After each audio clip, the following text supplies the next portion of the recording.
സത്യം പറഞ്ഞാൽ മദീനയിലെത്തിയപ്പോൾ എനിക്ക് പറഞ്ഞറിയിക്കാൻ പറ്റാത്ത അത്ര സന്തോഷമായിരുന്നു. നമ്മളെ പടച്ചോൻ്റെ അടുത്ത് നിൽക്കുന്ന പോലെയൊക്കെ എനിക്ക് അനുഭവപ്പെട്ടത്. ഒരു സ്വർഗത്തിലെത്തിയ പോലത്തെ ഒരു അനുഭവമായിരുന്നു ശരിക്കും മദീനയിലെത്തിയപ്പോൾ ഉണ്ടായത്.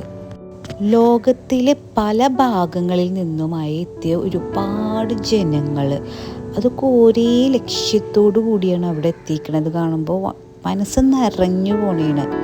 അത്രയും സന്തോഷമായിരുന്നു. ഇസ്ലാമിക ചരിത്രത്തിലെ ഏറ്റവും പ്രധാനപ്പെട്ട ഒരു സ്ഥലമാണ് നമ്മളെ മദീന. മുഹമ്മദ് നബി സല്ലല്ലാഹു അലൈഹി വസല്ലമ ഹിജറ ചെയ്ത് എത്തിയ നഗരമാണ് മദീന. ഇവിടെ ചെലവഴിച്ച ഓരോ നിമിഷവും എൻ്റെ മരണം വരെ ഞാനത് ഓർക്കും. കാരണം അത്രയ്ക്കും എനിക്ക് പറഞ്ഞറിയിക്കാൻ പറ്റാത്ത അത്രയും സമാധാനം നിറഞ്ഞ ദിവസങ്ങളായിരുന്നു. ഞാൻ അവിടെ ചെന്ന് നമസ്കരിച്ച് കഴിഞ്ഞ ഉടനെ തന്നെ ഞാൻ സംസം വെള്ളം കുടിച്ചു. സംസം വെള്ളം നമുക്ക് പല ഡിസ്പെൻസറികളിൽ വെച്ചിട്ടുണ്ട്. കോൾഡ് വാട്ടർ ഉണ്ട്, നോർമൽ വാട്ടറും ഉണ്ട്.